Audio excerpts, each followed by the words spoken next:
السلام عليكم ورحمة الله وبركاته.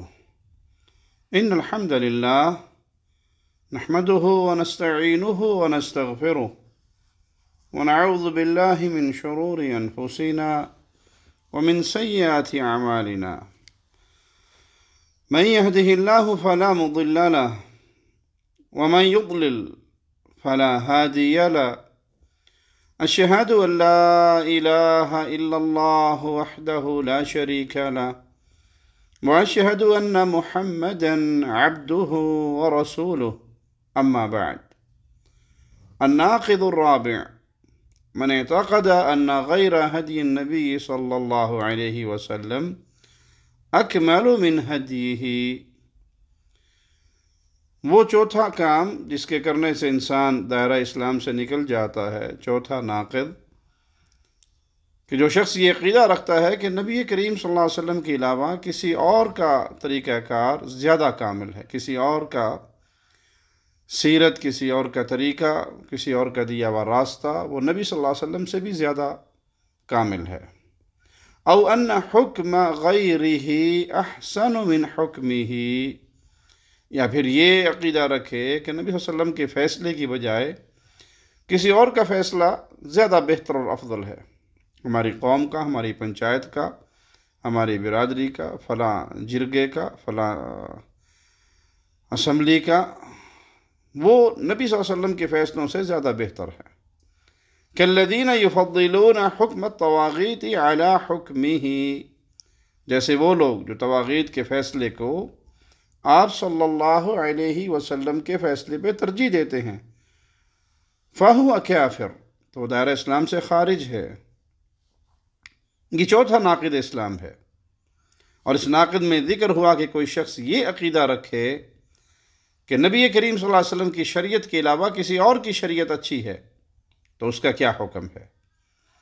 اس ناقض کو امام محمد بن عبد الوہاب رحمہ اللہ نے دو چیزوں میں منحصر کیا. پہلی چیز، نبی کریم صلی اللہ علیہ وسلم کی شریعت، آپ صلی اللہ علیہ وسلم کا لایا ہوا دین، اس کے بارے میں کسی شخص کا یہ اعتقاد ہو کہ اس شریعت کے علاوہ کوئی اور شریعت زیادہ بہتر، زیادہ اچھی ہے. مثال کے طور پہ کوئی یہ کہے کہ عیسائیوں کی شریعت اور ان کا دین اسلام سے بہتر ہے. دوسری چیز، اسلام کے قوانین اور فیصلے. مثال کے طور پہ کوئی شخص یہ عقیدہ رکھے کہ یہودیوں کے جو فیصلے اور ان کے جو احکامات ہیں وہ مسلمانوں کے احکامات اور ان کے فیصلوں سے زیادہ انصاف والے ہیں. یہ بات غلط ہے، کیونکہ اللہ تعالیٰ کا فرمان ہے الیس اللہ باحکم الحاکمین، کہ اللہ تعالیٰ سب حاکموں کا حاکم نہیں. مالک فرماتا ہے ومن احسن من اللہ حکما لقوم یوقنون، یقین رکھنے والے لوگوں کے لیے اللہ سے بہتر فیصلے اور حکم کرنے والا کون ہو سکتا ہے. تو یہ دین اسلام اللہ کا بھیجا ہوا دین ہے، یہ شریعت اللہ کی اتاری ہوئی شریعت ہے. کوئی اللہ کے فیصلوں پر کسی اور کے فیصلوں کو فوقیت دے، ان کو افضل سمجھے، ان کو بہتر سمجھے، زیادہ انصاف کے قریب سمجھے، تو یہ شخص دائرہ اسلام سے خارج ہو جاتا ہے. کوئی شخص دین اسلام کی پیروی کرتا ہے، عبادات ادا کرتا ہے، نماز پڑھتا ہے، دین پہ عمل کرتا ہے، لیکن عقیدہ یہ رکھتا ہے کہ عیسائیوں کی عبادات یا یہودیوں کی عبادات مسلمانوں کی عبادت سے زیادہ اچھی ہیں، تو اس کا یہ عقیدہ باطل ہے، اور یہ عقیدہ رکھنے کی وجہ سے وہ دائرہ اسلام سے خارج ہو جائے گا. صرف اس بات کا عقیدہ رکھنا کہ مسلمانوں کے دین اسلام سے بہتر کوئی دین ہے، یہ اسلام سے خارج کر دینے کے لیے کافی ہے. اگرچہ وہ مسلمانوں کی طرح نماز بھی پڑھتا ہو، اسلام کے احکامات کی پیروی بھی کرتا ہو، لیکن ساتھ ساتھ اس کا یہ عقیدہ ہو، تو وہ نواقض اسلام کا ارتکاب کرتا ہے اور دائرہ اسلام سے خارج ہو جاتا ہے. جو شخص یہ کہے کہ نبی کریم صلی اللہ علیہ وسلم کا لایا ہوا دین کامل نہیں، اس شخص نے جھوٹ بولا، کیونکہ اللہ مالک فرماتا ہے الیوم اکملت لکم دینکم واتممت علیکم نعمتی وَرَضِيتُ لَكُمُ الْإِسْلَامَ دِينًا، آج میں نے تمہارے لیے دین کو کامل کر دیا اور تم پر اپنا انعام بھرپور کر دیا، اور تمہارے لیے اسلام کے دین ہونے پر رضامند ہو گیا. تو جو شخص یہ کہے کہ نہیں اللہ کے نبی صلی اللہ علیہ وسلم کا لایا ہوا دین کامل نہیں، تو اللہ کے قول کو جھٹلا رہا ہے. اور اللہ کے نبی صلی اللہ علیہ وسلم کا لایا ہوا یہ دین، اس سے مراد کتاب و سنت ہے، قرآن اور حدیث ہے، کیونکہ مالک فرماتا ہے وَمَا يَنطِقُ عَنِ الْهَوَىٰ إِنْ هُوَ إِلَّا وَحْيٌ يُوحَىٰ، اور نبی صلی اللہ علیہ وسلم اپنی خواہش سے کوئی بات نہیں کہتے، وہ تو صرف وحی ہے جو ان پر اتاری جاتی ہے۔ اللہ کے نبی صلی اللہ علیہ وسلم جب گفتگو فرماتے، دین اسلام کے بارے میں کچھ بتاتے، تو وہ اپنی مرضی، اپنی خواہش، اپنے جذبات سے نہیں، بلکہ اللہ کی وحی سے کلام کرتے۔ نبی وحی کی تبع کیا کرتے ہیں،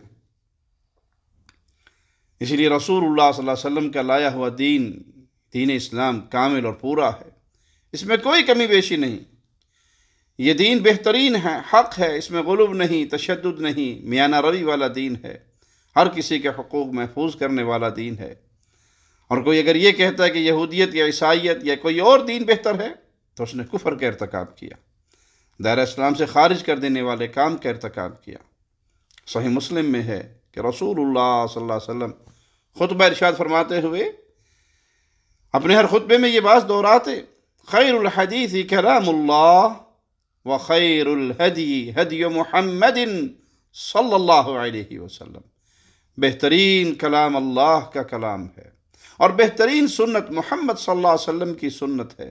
اس سے مراد یہ ہے کہ نبی کریم صلی اللہ علیہ وسلم کے طریقے کے علاوہ تمام طریقے برے طریقے ہیں۔ نبی کی سنت سے بڑھ کر اچھی اور عظیم کسی اور کی سنت نہیں ہو سکتی، کسی اور کا طریقہ نہیں ہو سکتا۔ اسی طرح آپ صلی اللہ علیہ وسلم کا زندگی کا ہر مسئلے میں آپ کا دیا ہوا طریقہ سب سے بہتر طریقہ ہے۔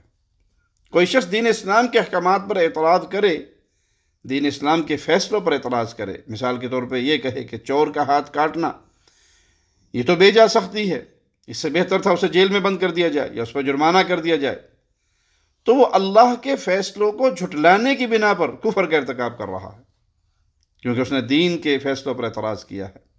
اگرچہ عملی طور پہ وہ خود چور کا ہاتھ بھی کاٹ دے، لیکن عقیدتاً وہ یہ سمجھے کہ نہیں، یہ کام درست نہیں ہے، یہ وحشیانہ سزائیں ہیں، یہ غیر انسانی سزائیں ہیں، یہ جانوروں والی سزائیں ہیں۔ اور بعض لوگوں کی زبان سے ایسے کفریہ جملے آپ کو سننے کا ملتے بھی ہیں، اگرچہ وہ کلمہ بھی پڑھتے ہیں اور نماز بھی پڑھتے ہیں اور مسلمان ہونے کے دعوے دار بھی ہوتے ہیں، تو وہ اس پر عمل کر رہا ہے، چور کا ہاتھ کاٹ رہا ہے، لیکن عقیدہ یہ ہے کہ یہ سزا درست نہیں ہے، آج کے ماحول کے مطابق نہیں ہے، معاشرے کے مطابق نہیں ہے، زیادتی والی سزا ہے، سختی والی سزا ہے، تو وہ اگرچہ اس سزا پر عمل بھی کرے تب بھی کفر کر رہا ہے۔ مالک فرماتا ہے فَلَا وَرَبِّكَ لَا يُؤْمِنُونَ حَتَّى يُحَكِّمُوكَ فِي مَا شَجَرَ بَيْنَهُمْ ثُمَّ لَا يَجِدُوا فِي أَنفُسِهِمْ حَرَجًا مِّمَّا قَضَيْتَ وَيُسَلِّمُوا تَسْلِيمًا۔ آپ کے رب کی قسم، اور اللہ تو بغیر قسم کھائے بات بھی کرے تو اللہ سے سچا اور کون ہو سکتا ہے، لیکن معاملے کی شدت کتنی ہے کہ اللہ قسم اٹھا کر یہ بات کہتا ہے، یہ اس وقت تک مومن نہیں ہو سکتے جب تک یہ اپنے اختلافات میں آپ کو حاکم نہ مان لیں۔ پھر جو آپ فیصلہ کریں اس سے اپنے دل میں کسی طرح کی تنگی اور ناخوشی نہ پائیں اور اس فیصلے کو فرمانبرداری کے ساتھ قبول کر لیں۔ اسی طرح قاتل کو قتل کرنا، کوئی شخص یہ حد نافذ کر رہا ہے لیکن عقیدہ یہ رکھتا ہے کہ یہ بڑا ظلم ہے، قاتل کے لیے تو جیل کافی ہے، اس کے لیے تو جرمانے کافی ہیں، مالی سزائیں کافی ہیں، تو اس کا یہ اعتراض جو عقدیاً ہے، عقیدتاً ہے، وہ اللہ کے احکام پر، اللہ کے حکموں پر اعتراض ہے۔ اور مالک فرماتا ہے وَمَن لَّمْ يَحْكُم بِمَا أَنزَلَ اللَّهُ فَأُولَٰئِكَ هُمُ الْكَافِرُونَ۔